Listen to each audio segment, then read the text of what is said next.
Hi friends, இந்த வீடியோவில் என்ன பார்க்குறீங்க அப்படின்னா பால்கோவா நம்ம செய்ய போகிறோம். அதுக்கு நான் 1 லிட்டர் பசும் பால் எடுத்திருக்கேன். நீங்கள் வந்து ஃபேட்டி மில்க் எது எடுத்துக்கிட்டாலும் ஓகே.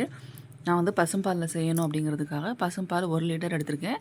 அதில் கொஞ்சம் கூட நான் தண்ணி சேர்க்கல. ஏன்னா பசும்பால் கொஞ்சம் தண்ணியாக தான் நமக்கு இருக்கும். கடாயை சூடு பண்ணிவிட்டு அதில் பாலை வந்து நான் சேர்த்துக்கிட்டேன். இந்த பால் நமக்கு வந்து நல்லா சுண்டி வரணும்.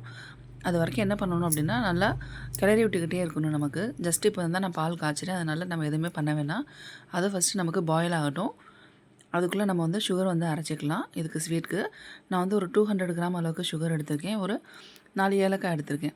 உங்களுக்கு எவ்வளோ வேணுமோ நீங்கள் அதை போட்டுக்கோங்க. ஏலக்காய் வந்து ஆப்ஷனல் தான். சாப்பிடும்போது நல்லாயிருக்கும். அதோட அரோமா வந்து சூப்பராக இருக்கும் ஏலக்காய் சேர்த்தோம் அப்படின்னா. அதை அரைச்சாச்சு. இப்போ பாலும் வந்து நமக்கு பாயில் ஆகிடுச்சு.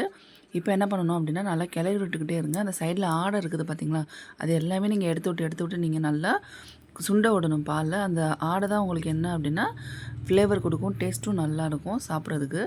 அதுதான் நமக்கு குவான்டிட்டியை அதிகப்படுத்தும். அதனால் அதை நீங்கள் வேஸ்ட் பண்ணாதீங்க. எவ்வளோக்கு எவ்வளோ நீங்கள் வந்து ஒட்டிட்டு அதெல்லாம் எடுக்க முடியுமோ அதை எடுத்துக்கோங்க. இங்கே பாருங்கள், இந்த அளவுக்கு நான் வந்து அரைச்சிக்கிட்டேன். நீங்கள் வந்து அரைக்காமல் சுகரை நீங்கள் டைரெக்டாக சேர்த்தாலும் ஓகே. நான் ஏலக்காய் தூள் போடணும் அப்படிங்கிறதுனால ஏலக்காயும் அரைக்கணும் அப்படிங்கிறதுக்காக நான் சுகரையும் சேர்த்து அரைச்சிக்கிட்டேன். சளிச்சும் போடலாம், இல்லை டைரெக்டாக அப்படியும் போடலாம். ஸோ இது நம்மளோட விஷ் தான். இது ஃபுல் அண்ட் ஃபுல் நமக்கு எப்படி தோணுதோ அது மாதிரி பண்ணணும். இதை ஃபுல்லாக நீங்கள் கிளறி விட்டுக்கிட்டே இருங்க. நல்லா சுண்டி வரணும். இது நீங்கள் வந்து ஃபேட்டி மில்கில் பண்ணும்போது டக்குன்னு உங்களுக்கு வந்து சுண்டி வந்துடும். இது பால் கொஞ்சம் தண்ணியாக இருக்கும் உங்களுக்கு. நம்ம வாங்கினாலுமே பால் தண்ணியாக தான் இருக்கும் பசும்பால். அதனால் கொஞ்சம் டிலே ஆகும். இது கிட்டத்தட்ட பார்த்திங்க அப்படின்னா ஒரு 20 to 30 மினிட்ஸ் வரைக்கும் எனக்கு ஆகிடுச்சு. கொஞ்சம் வந்து இந்த ஸ்டேஜ் வந்ததுக்கப்புறம் நீங்கள் ஸ்வீட் வந்து செக் பண்ணி பார்த்துக்கோங்க, உங்களுக்கு கரெக்டாக இருக்கா என்ன அப்படின்னு. பால்கோவா பார்த்திங்க அப்படின்னா நல்லா தித்திப்பாக இருக்கணும். ரொம்ப நல்லா ஸ்வீட்டாக இருந்தால் தான் நல்லாயிருக்கும். அதனால் கொஞ்சம் கம்மியாக இருந்ததுனால நான் எக்ஸ்ட்ரா கொஞ்சம் சுகர் பவுடர் சேர்த்துக்கிட்டேன். இதை நல்லா கிளறி விடுங்க. நமக்கு இது எப்படி வரணும் அப்படின்னா நல்லா சுருண்டு வர மாதிரி இருக்கும். சுருண்டுனா நமக்கு அப்படியே டேரெக்டாக உருண்டை பிடிக்கிற பதத்துக்கு வராது, கொஞ்சம் திக்காக வரும். இதில் நான் இப்போ நமக்கு அடியில் ஒட்டக்கூடாது அப்படிங்கிறதுக்காக பசு நெய் நான் வந்து சேர்த்துருக்கேன்.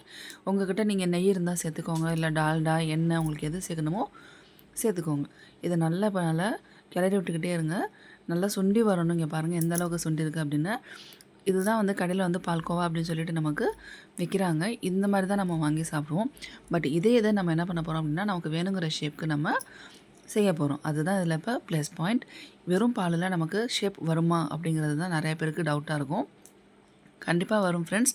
அதுக்கான கொஞ்சம் ட்ரிக்ஸ் எல்லாம் இருக்குது. அதை நீங்கள் ஃபாலோ பண்ணிங்கன்னா வரும். இங்கே பாருங்கள் எப்படி இருக்குது அப்படின்னு. இந்த மாதிரி நல்லா சுருண்டு வரையில் நீங்கள் வந்து என்ன பண்ணிக்கணும் அப்படின்னா கிளறி விட்டுக்கிட்டே இருங்க கைவிடாமல். இப்போ ஆஃப் பண்ணிவிட்டு டக்குன்னு நீங்கள் மாற்றிடக்கூடாது. அந்த கடாயை வந்து ஹீட் இருக்கும் பார்த்தீங்களா, அந்த ஹீட்லேயே என்ன பண்ணுங்கள் அப்படின்னா நான்ஸ்டாப்பாக கிளறி விட்டுக்கிட்டே இருங்க. ஸோ இப்போ கிளற என்ன ஆகும் அப்படின்னா உங்களுக்கு இது மாதிரி திக்னஸாக வந்துடும். நீங்கள் ஜஸ்ட்டு ஒரு பிளேட்டில் நெய் இல்லைன்னா எண்ணெய் தடவிட்டு இதை நீங்கள் மாற்றிக்கோங்க. கடையை பாருங்கள், கொஞ்சம் கூட அடி பிடிக்கவே இல்லை. ஏன்னா அந்தளவுக்கு நம்ம வந்து பக்கத்துலேயே இருந்து கிளறி விட்டுருக்கோம். ஆறுனதுக்கப்புறம் பார்த்திங்க அப்படின்னா எப்படி கெட்டியாகிடுச்சு பாருங்கள். இப்போ என்ன அப்படின்னா இதில் நமக்கு உருண்டை பிடிக்க முடியுமானா முடியாது. கொஞ்சமாக நெய் எடுத்துகிட்டு ஒரு பிளேட்டில் நெய் தடவிட்டு ஜஸ்ட்டு இது மாதிரி உங்களுக்கு பால்கோவா நீங்கள் எந்த ஷேப்பில் வேணும்னு நினைக்கிறீங்களோ அந்தளவுக்கு பால்கோவா அதை எடுத்துக்கிட்டு நீங்கள் ஜஸ்ட்டு நீங்கள் ட்ராப்பாக விட்டிங்கன்னா இது மாதிரி உங்களுக்கு ஸ்ப்ரெட் ஆகிரும். ஏன்னா உங்களுக்கு இதில் டேரெக்டாக உருண்டை பிடிக்க முடியாது. இது உங்களுக்கு நல்லா ட்ரை ஆகணும்.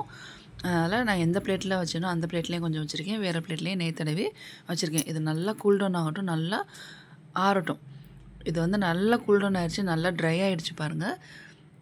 இப்போ தெரியுதா எப்படி இருக்குது அப்படின்னு. இதை எடுத்தோம் அப்படின்னா நமக்கு என் பையன் குறுக்க வந்து எடுத்துக்கிட்டு இருந்தான் அவனுக்கு சாப்பிட்ணுன்னு சொல்லிட்டு. இப்போ பாருங்கள் அழகாக நெய் தடவிட்டு கையில் எடுத்திங்க அப்படின்னா சூப்பராக எடுக்க வரும். அது இது மாதிரி நீங்கள் வந்து உருண்டையாக நீங்கள் ஒரே கையில் தான் நான் உருட்டி காட்டுறேன் உங்களுக்கு பாருங்கள். உருண்டையாக வேணும்னாலும் உருட்டி வச்சுக்கலாம், இல்லை உங்களுக்கு வேணுங்கிற ஷேப்புக்கு நீங்கள் எடுத்துக்கலாம். இது மாதிரி தட்டில் இல்லை பிளேட்லன்னா நீங்கள் கீழே வச்சு ஷேப் நீங்கள் வந்து கொடுத்துக்கலாம். நான் ஒரு கையில் ஃபோன் பிடிச்சிருக்கிறதுனால ஒரே கையில் உங்கள்கிட்ட நான் செஞ்சு காட்டுறேன். இது மாதிரி பண்ணால் மட்டும்தான் நீங்கள் ஷேப் கொண்டு வர முடியும். நீங்கள் டைரெக்டாக ஒரு பிளேட்லேயோ கடாயிலையோ மொத்தமாக கொட்டிட்டு ஆற விட்டு நீங்கள் செய்யலாம்னு நினச்சிங்கன்னா செய்ய முடியாது. மேலே உள்ளது ட்ரையாக இருக்கும், உள்ளே அப்படியே உங்களுக்கு வந்து கொலான்னு இருக்கும். அதனால் உங்களுக்கு உருட்ட முடியாது. இது மாதிரி நீங்கள் பார்ட்டிஷன் பண்ணி வச்சா தான் உருட்ட முடியும். இது என் குட்டி பையனோட விளையாட்டு ஜாமானில் உள்ள வண்டியோட வீலு. அதை வச்சு தான் நான் வந்து இப்போ டிசைன் கொடுக்குறேன் பாருங்கள். நமக்கு கடையில் எல்லாமே இப்படி தான் டிசைன் இருக்கும். இதுதான் நான் வந்து உருண்டையாக உருட்டிக்கிட்டு அப்படியே ப்ரெஸ் பண்ணுறேன். இதில் வந்து கொஞ்சம் கிராக்ஸ்லாம் வரும் சைடில்.